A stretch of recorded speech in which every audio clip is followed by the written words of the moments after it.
There's nothing that smells more exciting than a freshly picked basil plant. Ah, fantastic.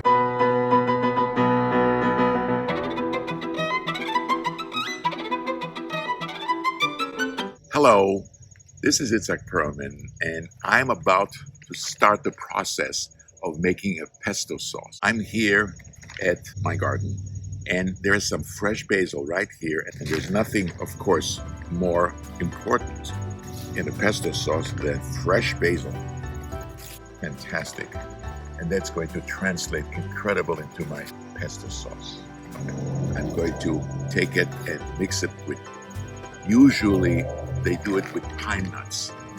Now, please don't be alarmed if you go to the store to get pine nuts and it's so expensive, especially Spanish pine nuts.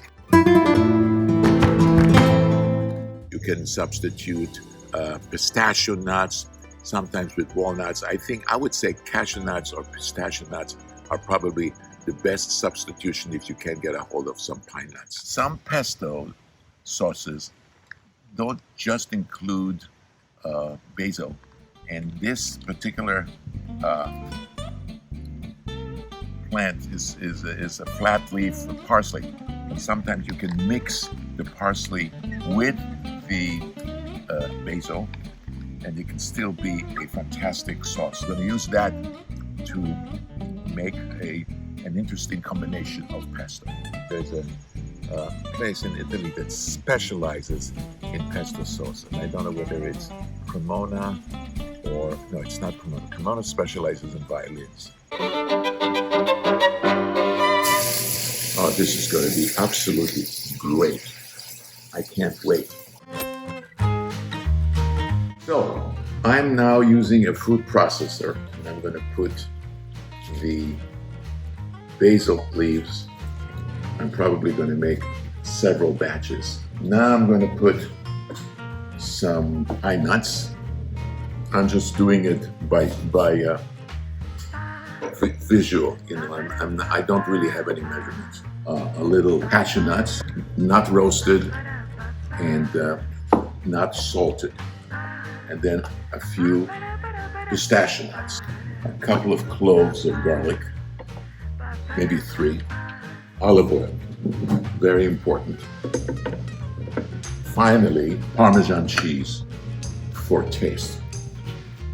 Now comes the big challenge. How do you lock this food processor without giving you problems?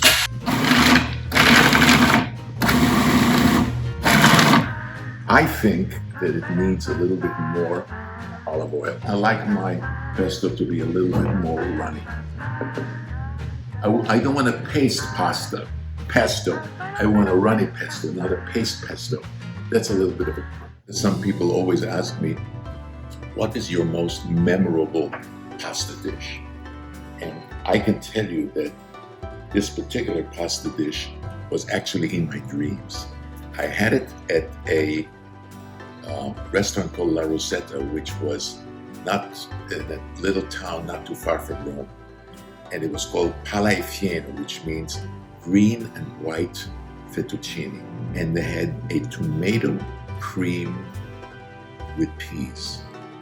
That was it, and of course Parmesan cheese, and it was so amazing. That for me is the most memorable pasta that I've ever had.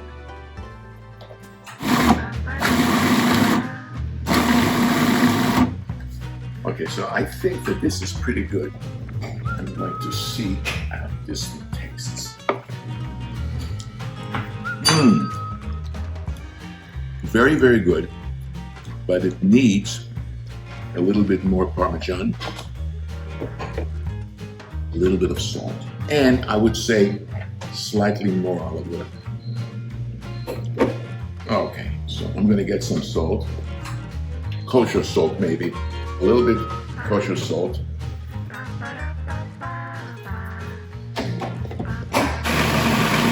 All right, now for a little bit more of a taste, let's begin. Mm, absolutely wonderful.